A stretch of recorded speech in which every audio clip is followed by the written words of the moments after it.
Mohon subscribe channel ini dulu, supaya gak ketinggalan berita terbaru Timnas Indonesia. Nggak habis pikir pengamat ini bilang hal mengejutkan. Ini soal gelar kehormatan Prabowo. Sampai ngomong, kayak gini. Pemberian kenaikan pangkat jenderal kehormatan untuk Menteri Pertahanan Prabowo Subianto oleh Presiden Joko Widodo dinilai tidak sah dan ilegal. Direktur Eksekutif Setara Institute, Halili Hasan mengatakan, Undang-Undang Nomor 34 Tahun 2004 tentang Tentara Nasional Indonesia (TNI) tidak mengenal bintang kehormatan sebagai pangkat kemiliteran. Bintang sebagai pangkat militer untuk perwira tinggi hanya berlaku untuk TNI aktif, bukan purnawirawan atau pensiunan, kata Halili dalam siaran pers. Halili juga menyebut, pemberian gelar kehormatan Jenderal Bintang 4 ke Prabowo merupakan bentuk penghinaan dan merendahkan korban serta para pembela hak asasi manusia, HAM, terutama yang terlibat tragedi penculikan aktivis 1927-1958. Sebab, menurut lembaga ad hoc kemiliteran resmi yang dibentuk oleh negara bernama Dewan Kehormatan Perwira DKP, Prabowo terbukti terlibat kasus penculikan aktivis. Bahkan, atas keterlibatan itu, Prabowo direkomendasikan untuk diberhentikan dari militer. Atas keputusan DKP itu, kata Halili, negara jelas menyatakan bahwa Prabowo merupakan seorang pelanggar HAM. Maka, langkah politik Jokowi tersebut nyata-nyata bertentangan dengan hukum negara tentang pemberhentian Prabowo, dan pada saat yang sama melecehkan para korban dan pembela HAM yang hingga detik ini terus berjuang mencari keadilan, ujarnya. Tak hanya itu, dari sisi etika, pemberian bintang kehormatan untuk Prabowo juga dianggap bermasalah. Menurut Halili, Presiden seharusnya lebih memikirkan nasib rakyat yang kini sedang mengalami kesulitan ekonomi serius karena naiknya harga beras dan sembako lainnya. Oleh karenanya, Setara Institut mendesak Jokowi agar membatalkan pemberian bintang kehormatan kemiliteran untuk Prabowo. Jika tuntutan ini diabaikan, maka semakin jelaslah bahwa di ujung periode pemerintahannya, Presiden Joko Widodo lebih sering menampilkan tindakan politik dan pemerintahan yang bertentangan dengan hukum, melawan arus aspirasi publik, dan mengabaikan hak asasi manusia, tutur Halili.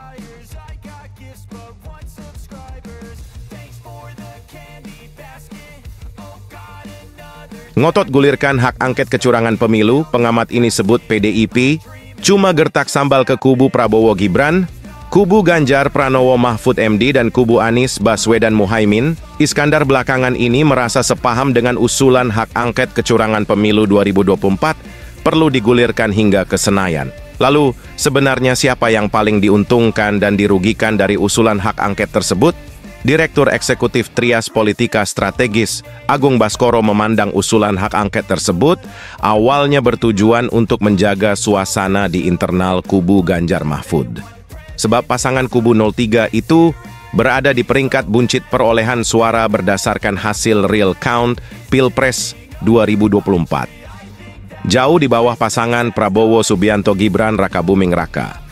Secara internal, wacana hak angket ini penting untuk menjaga suasana kebatinan paslon, pasangan calon, Ganjar Mahfud, dan para pendukungnya setelah terpaut jauh dari kubu Sura 1 dan 02, ujar Agung.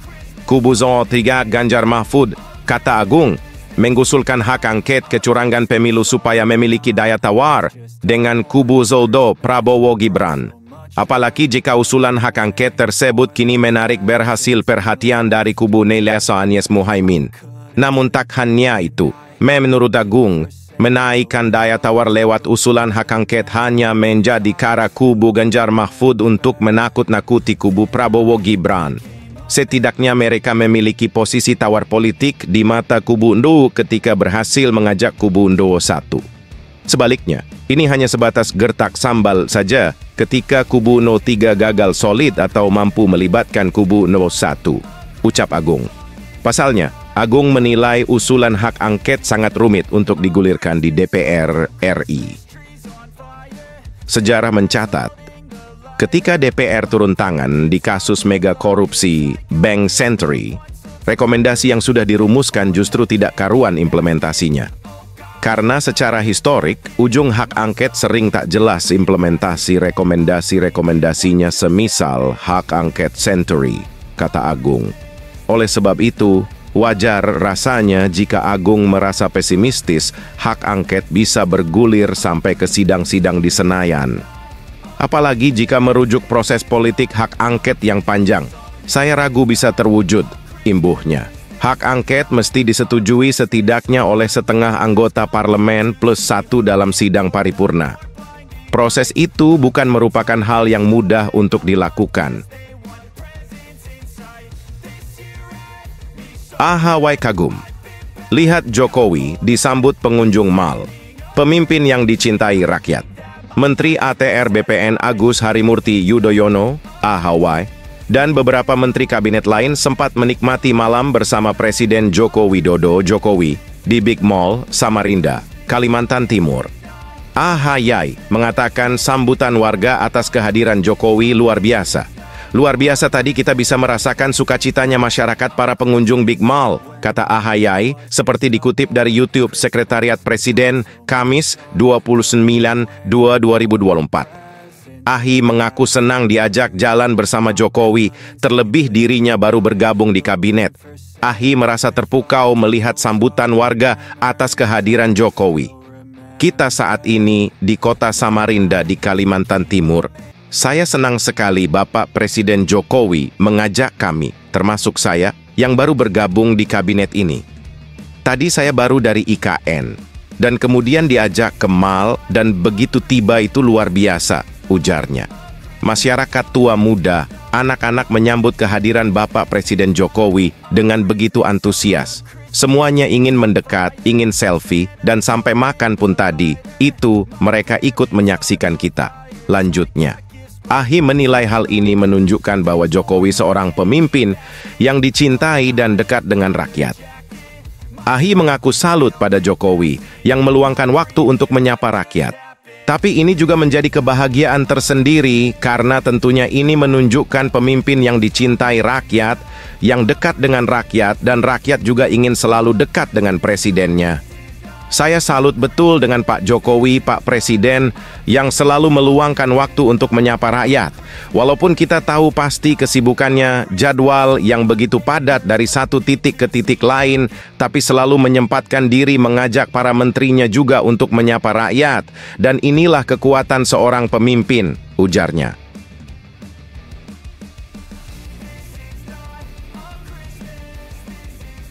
Prabowo sebut 3 tahun lagi Indonesia jadi lumbung pangan dunia. Menteri Pertahanan RI, Prabowo Subianto, menghadiri wisuda sarjana Universitas Kebangsaan Republik Indonesia di Trans Luxury Hotel, Kota Bandung, Kamis 29/2/2024, siang. Dalam pidatonya, Prabowo menyatakan Indonesia bakal jadi lumbung pangan dunia dalam 2-3 tahun ke depan. Mulanya, Prabowo menyebut UKRI dibangun untuk membantu bangsa Indonesia yang membutuhkan banyak sarjana di bidang sains, engineering, dan matematika. Karena itu saya sampaikan UKRI di mana tahun ini dibuka Fakultas Matematika Ilmu Pengetahuan Alam dan dibuka Prodi Fisika dan Matematika. Ini strategis dan karena itu keyakinan saya dalam 2 tahun akan ada kampus UKRI yang bisa dibanggakan, ucap Prabowo saat memberi orasi ilmiah. Prabowo menjelaskan masa depan suatu bangsa ditentukan oleh salah satunya dalam menguasai teknologi, bukan hanya dalam menerapkan, namun juga menciptakan teknologi. Masa depan bangsa akan tergantung dalam kemampuan bangsa untuk menguasai teknologi. Bukan hanya beli, tapi harus menguasai, menciptakan, dan menjalankan teknologi itu. Untuk itu kita butuh alatnya dan anak muda yang akan menguasai teknologi, ujarnya kepada para wisudawan. Prabowo kemudian menyinggung soal swasembada pangan hingga food estate. Dia mengatakan, program tersebut banyak dianggap sebelah mata oleh sejumlah pihak. Padahal, swasembada pangan dan food estate sangat penting bagi Indonesia.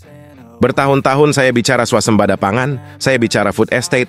Ada tokoh Indonesia intelektual yang mengejek saya, mengejek konsep food estate, ujarnya.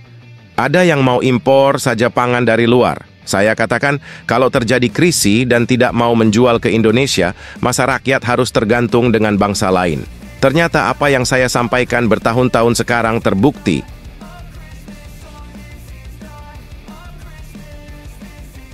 Pengakuan sangat jujur dan berani Bu Risma saat dituding rekreasi, padahal lakukan hal hebat ini. Menteri Sosial, Mensos, RI Tri Risma hari ini melakukan kunjungan kerja ke Desa Golowune, Nusa Tenggara Timur. Risma mengaku marah karena ada staf yang menyarankan dia liburan di Labuan Bajo saat kunjungan kerja. Saya ngomong sama staf saya, "Lah, Bu, ke Labuan Bajo, Ibu rekreasi. Gila itu, saya melihat orang miskin saja nggak tega, ngapain saya rekreasi? Saya nggak mau itu, gunakan itu," kata Risma di Desa Golowune, Nusa Tenggara Timur, dikutip Senin, 20/2/2024. Hal itu ia katakan karena sebelumnya salah satu pendamping PKH mengusulkan Kemensos memberikan motor trail supaya para pendamping PKH dapat menjangkau area sulit. Mendengar hal itu, Risma pun terlihat emosional dan kecewa karena pendamping PKH di Papua pun bisa melaksanakan tugasnya tanpa motor trail. Ia pun membandingkan kinerja pendamping PKH dari Yahukimo, Papua Pegunungan, yang rela berjalan kaki 3 hari 2 malam demi mencari sinyal agar dapat mengkomunikasikan kebutuhan warga kepada Mensos melalui video call. Saya ingat ada anak pendamping PK dari Yahukimo itu dia untuk saya ngomong mau fit call dengan kalian. Yang terjadi dia harus jalan kaki 3 hari 2 malam. Jalan kaki hanya untuk dapat sinyal. Dia bisa fit call dengan saya, ucapnya. Saya harus keras soalnya. Saya di Kemensos keras, saya ngomong. Coba tanya, dulu di Kemensos saya datang jam 7 pagi, setengah 7, nggak ada yang datang. Sekarang saya datang setengah 7, banyak yang datang, ujarnya. Risma mengatakan, masih banyak orang yang membutuhkan perhatiannya. Sebab, di pelosok desa masih banyak orang yang sengsara. Masih banyak saudara kita yang membutuhkan perhatian kita. Kalau mereka hidupnya lebih bagus, kita berhak untuk hidup lebih bagus. Tapi kalau mereka belum, kita tidak berhak, termasuk saya. Paham anak-anakku semuanya? Ayolah, ayo kerja yang ikhlas, pungkasnya.